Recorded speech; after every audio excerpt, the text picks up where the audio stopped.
Raila Odinga ni wale wenye walianza nayo, kiwemo mlinzi wa Raila Ogeta. Alafu la muhimu sana, wale wenye wamekuwa karibu na Raila Odinga kama wanasiasa wenye wamesisitiza kwamba mwishowe bado watabaki kuwa kwenye serikali ya Kenya Kwanza, na wao wanaitwa experts. Experts ni wale wajuzi. Kwako ni nini ilikuwa jambo muhimu sana lenye utatoka hapo ukisema kwamba wenyewe watu wa Nyanza huenda wakawa na msimamo dhabiti ama huenda watalegeza kamba kwa kufanya kazi na serikali? Na asante sana Nyambaga kwa Kiswahili chako Mufti pamoja na Njenga. Bila shaka wale wataalamu kiongozwa na John Mbadi, waziri wa hazina ya kitaifa, wamekuwa wakitetea serikali ya broad-based, kama tunaita serikali ya mapana na marefu, serikali jumuishi unayosema.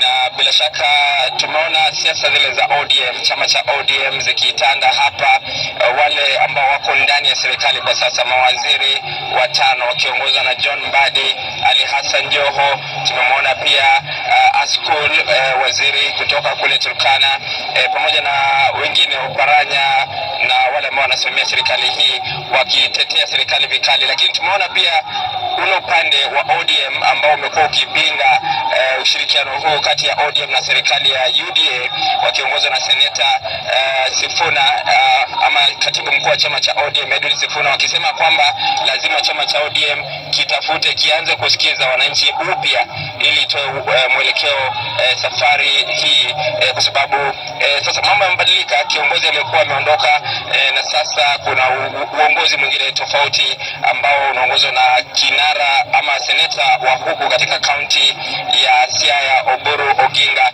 Kwa hivyo Laura, sijui kulingana na wewe, kwa mtazamo wako, chama cha ODM kina uwezo wa kuendelea kuimarika hata zaidi baada ya mazishi ya Raila Odinga, na unaonaje mustakabali wa taifa kutoka sasa? Na mtu kwa sasa haieleweki kabisa, maana tumeona kama kumekuwa na semi tofauti kutoka kwa viongozi mbalimbali wa chama cha chungwa.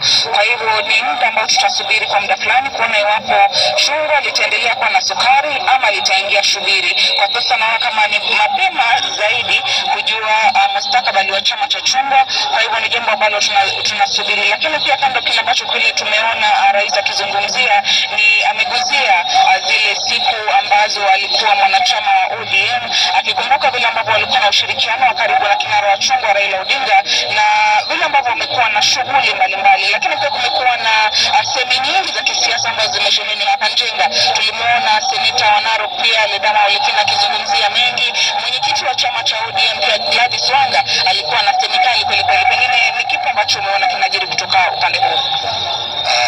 Nimeona pale wakati ambapo Sifuna alikuwa anazungumza, ameweza kurudi nyuma kidogo siku kadhaa pale, siku ya tarehe 22 mwezi wa Septemba, ambapo kinara wa ODM Raila Odinga alikuwa na mkutano na wanachama wa ODM. Tunaweza sema ya kwamba hii ndio ilikuwa mara yake ya mwisho kuonekana mbele ya watu akihutubia wanachama wale, na anasema ya kwamba baba alizungumza kwa kina na akaweza kusema ya kwamba yeye anachosema ni ya kwamba chama cha ODM kitakuwa kwenye debe. Msemo ambao tumesikia pale Junet Mohamed akisema ya kwamba baba naye aliweza kusema ya kwamba ndio watakuwa kwa debe, lakini ni vizuri sana tukue na umoja katika chama hicho. Lakini pale ambapo rais alikuwa anazungumza, kuna kitu ambacho ameguza sana Leto. Niweza kuthibitisha kwamba kaburi liko tayari, ndio hilo ambapo sasa mwili wa mwenda zake Raila Odinga utakuwa ukilazwa, ikizingatiwa kwamba ni kati ya mapenzi yake na pia mapenzi ya familia aweze kuzikwa pale.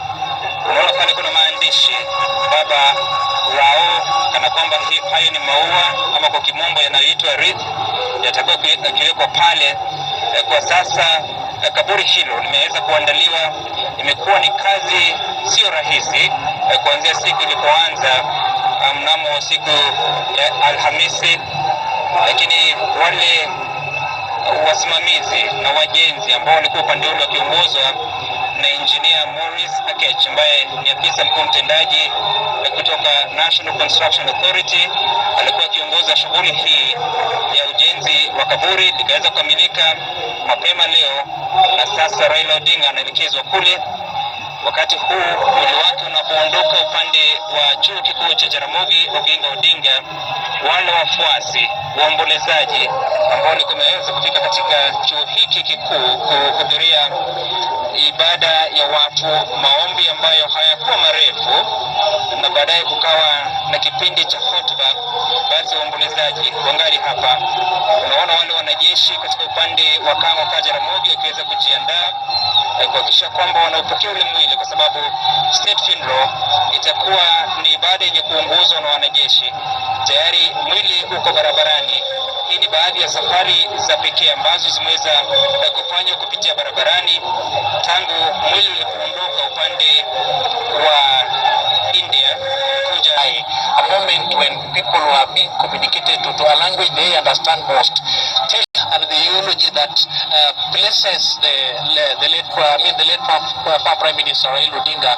It's unfortunate that most of us, Homa Bay, Kisumu, Siaya, and as they say, southern and western, the Limpopo, Jaramogi Nyamira village for its final destination. You can see the military, the cortege of the former premier that just left. Katika boma ya baba yake katika eneo la Kang'o, boma ya wa kikosi cha jeshi, wale tunawaita kwa kimombo pall bearers, wakichukua nafasi zao. Kinara wa chama cha ODM Raila Odinga ni kwamba angependa azikwe kando na wazazi wake ambao vile Mary. Kwa hivyo